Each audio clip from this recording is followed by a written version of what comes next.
everybody! Today, we're once again taking a look at the Friday the 13th franchise. Today we're going to be looking at Friday the 13th, Part 6, Jason Lives. They thought the nightmare was dead. They were wrong. Arguably the most well-made sequel in the Friday the 13th franchise, and on some level, my favorite sequel, and on another, my least favorite. We'll get into why as this review goes on.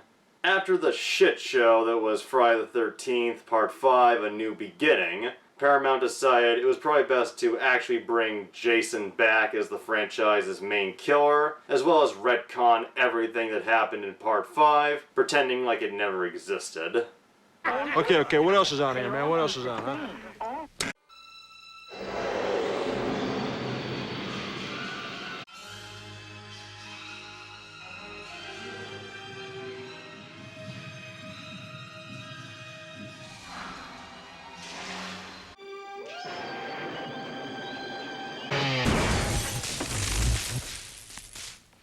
That'll be enough of that shit. Frank Mancuso Jr., still the main producing force behind this franchise, brought on semi-newcomer Tom McLaughlin, previously the director of One Dark Night, and with the exception of Mancuso's insistence that the main female character be blonde, cause, of course, McLaughlin had almost free reign in his creativeness with this movie. Working as both writer and director, he decided to make a film that was almost in vain and paid tribute to the classic Universal monster movies. The main thing being bringing Jason back to life after he was actually supposed to have died in the final chapter via lightning bolt. Making this the first Friday the 13th film to feature supernatural elements and pretty much making Jason an unstoppable, indestructible zombie. Seriously, nothing can stop Jason in this film. He's stabbed, shot with bullets, shot with paintballs. You can't keep him down this time.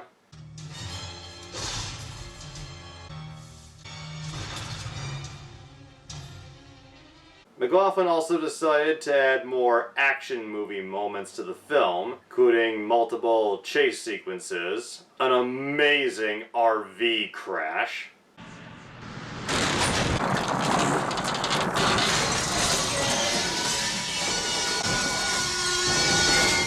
as well as making the film partially a comedy. And while that could go really bad, McLaughlin, he did such a great job in his direction of the film that almost everything he brought to the table works. There are a few stupid moments, but there are a lot of really good comedy moments as well, mostly in the meta humor department. Stick him back in right. Why'd they have to go and dig up Jason? Some folks have a strange idea of entertainment.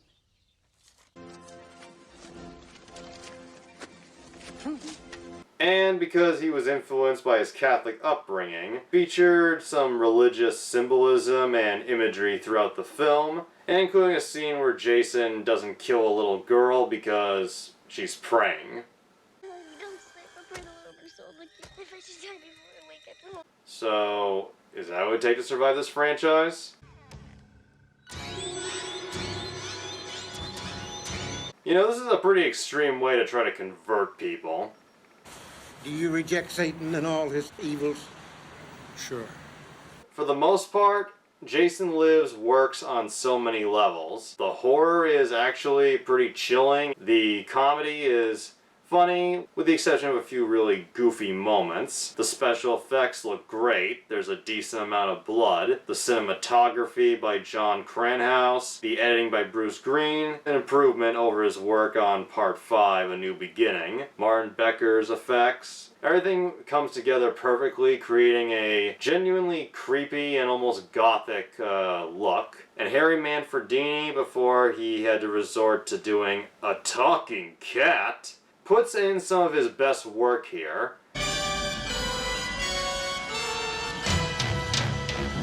With a runtime of 86 minutes, the shortest of any of the Friday the 13th films, and a body count of 18, Part 6, Jason Lives, has incredibly good pacing all the way to the very end.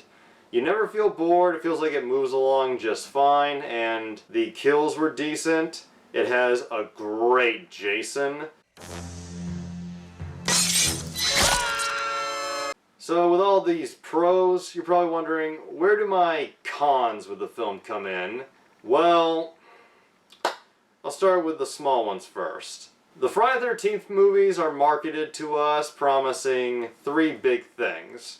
Gore, which we get here.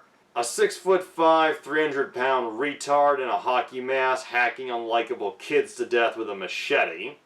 And at the risk of being four things, tits and ass. There is none, sir. Yeah, it's small, and at the end of the day, it doesn't really deter from the good points of the film, but those are the three main selling points of the Friday the 13th franchise. When we go into these movies, I expect all 3/4. Yeah, I think so too. We do get one sex scene that's played more for comedy, and I'll give it this, it's really well done. The actors are hot, and it has a hilarious lead-in line. Said something about checking out things that go bump in the night. Second con, taking place many years after the events of the second, third, and fourth film, Crystal Lake has been renamed Forest Green. No matter what you call it, it's still Camp Crystal Lake to him. They've reopened the camp, and we see several little kids come in, and my main thought is, even though it's been years and people have been working to forget, why would they reopen a camp in an area that has had multiple serial killings? It is no concern of yours. And now for con number 3. The main characters are fucking unlikable, dangerous, and horrible people. There's no time for this bullshit. Jason's gotta be stopped. Hey! Hey! You're really screwing up here, Missy. Don't... In McLaughlin's mostly well-written script, he really fucked up with these main characters. Our main lead is, once again, the most returning protagonist in this franchise, Tommy Jarvis. Once again played by a different actor, this time Thom Matthews, who was best known for playing Freddy in Return of the Living Dead. Pretty much doing a redo of his early arc in Part 5. Tommy has left the institution after the trauma of Part 4, obsessively saying he has to make sure Jason goes to hell. Jason belongs in hell. I'm gonna see he gets there. Relax, kid, we're not quite there yet. So, dragging a poor friend along, he goes to Jason's grave and digs it up, and having a real bitch moment, just violently stabs the corpse, acting like, yeah, a person who should be in an institute. Oh, shit. And as he gets ready to set the grave on fire, this is where the lightning strikes, hitting the rod that he shoved into Jason, bringing him back to life and making him unstoppable. So yeah, next to grave robbing, Tommy is responsible for everything that happens in the film. Everybody who dies, in fact, everybody who dies in the following films can all be attributed to Tommy fucking Jarvis. Motherfucker!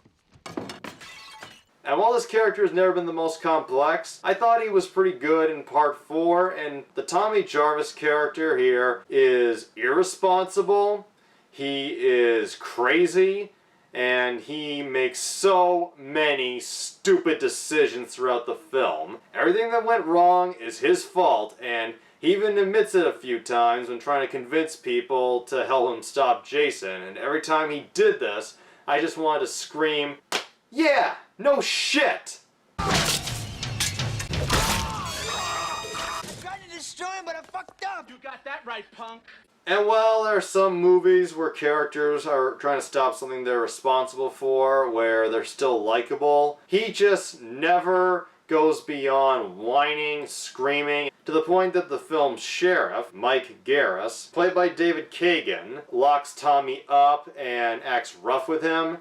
You're gonna be sorry you didn't listen to me. You're gonna be sorry if you don't shut up.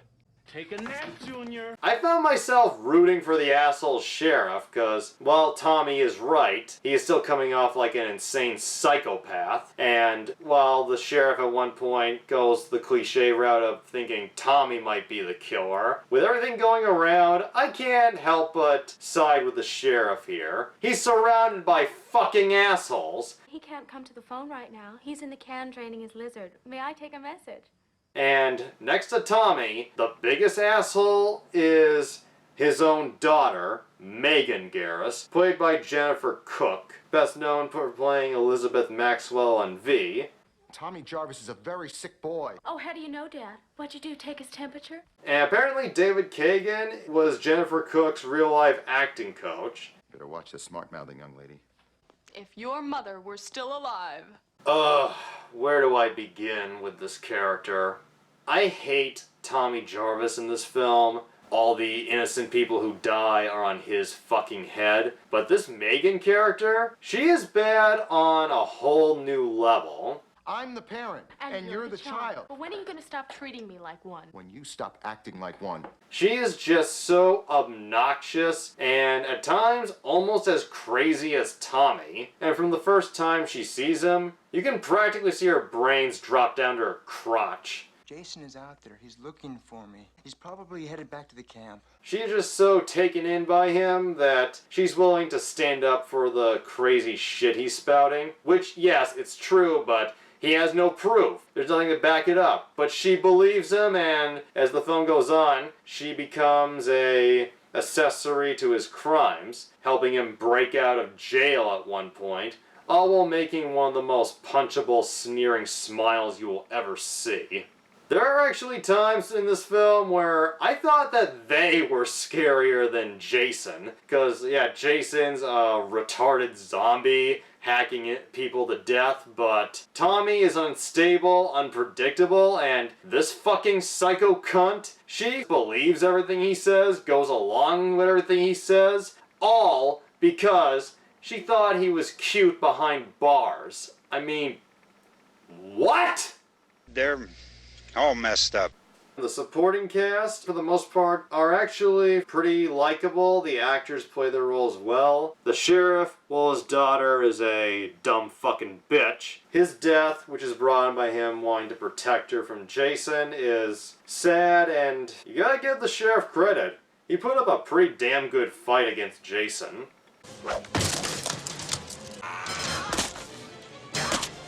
The other camp counselors and Megan's friends, Paul and Sissy, are my favorite characters in the film. While they're not on screen a lot, I honestly wish that these two had been the main characters in the film. They're a lot of fun. The Paula character is extremely sweet, played wonderfully by Carrie Noonan. Well, Nancy, I'm Paula, and this is Sissy, and we're going to be right out there all night so nothing can hurt you. Sissy, played by Renee Jones, is just a good friend and... Jack of Spades, which is Jason. You have all these face cards which represent counselors. Queen of Hearts is me. Who do you want to be? Oh, come on, Sissy. Both of these actresses are very beautiful, talented, bring so much personality to these small characters. Good night. Good night. See you in the morning. I actually felt really sorry for the Paula character when she died, and...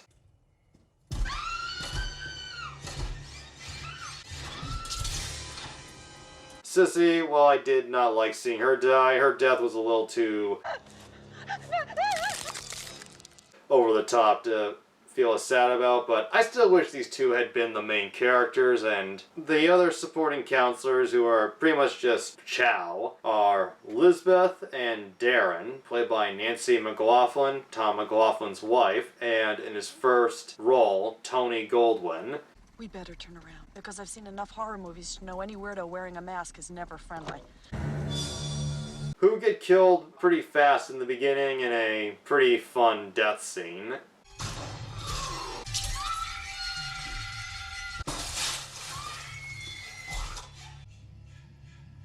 And then, of course, there's the famous RV crash, where we see Court, played by Tom Fridley, and Nikki, played by Darcy DeMoss. This is great!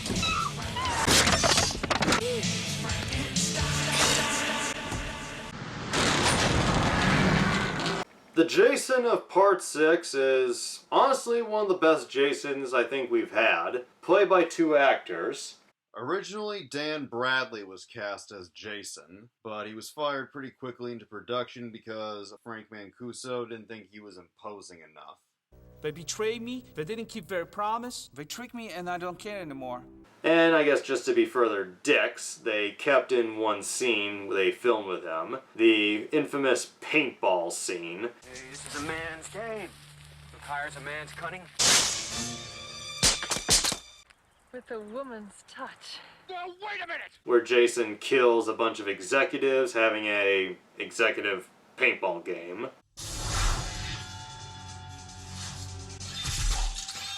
And this is actually where he gets his machete for the film. After Bradley's firing, Martin Becker, the special effects man, attended a magic show, which included Jason Voorhees as part of the show, played by C.J. Graham, and he was so impressed that he brought Mancuso and McLaughlin to see the show, and they were so impressed by how much C.J. Graham looked as Jason that they hired him pretty much on the spot. Lucky day for Graham. Fuck my dick.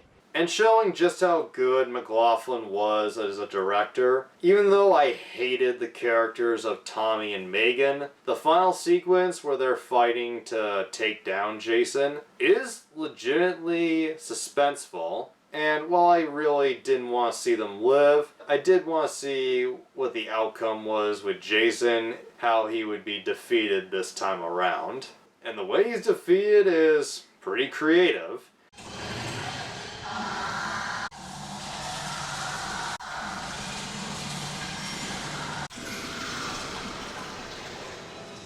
And fun fact, the underwater footage was actually filmed in Tom McLaughlin's parents' pool, and all the fake blood apparently ruined their filter, to the point that he had to buy them a new one.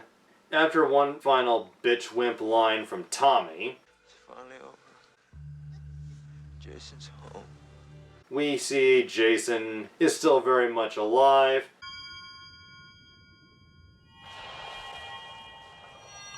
And the film is played out by another Alice Cooper song, actually one that he wrote specifically for the film. He's back, the man behind the mask.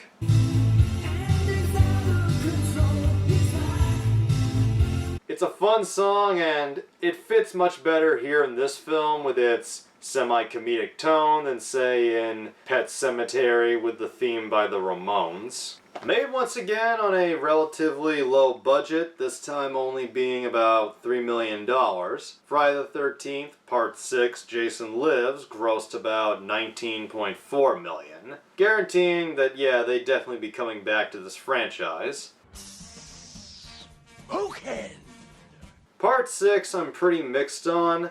It's well-paced, well-made in almost every filmmaking aspect. The supporting cast is great.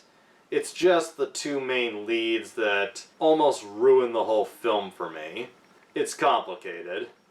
That being said, I definitely recommend this film, and maybe our people won't have issues with the two dumb shits we have in the driver's seat. But either way, good 80s horror film.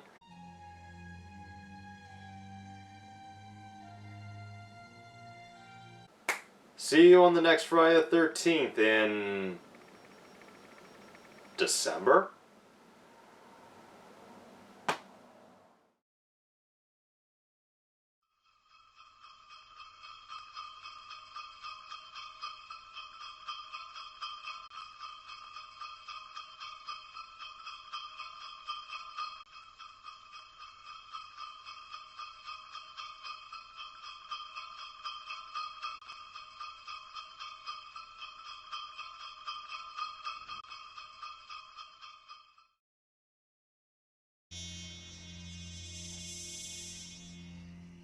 I'll order up some body bags.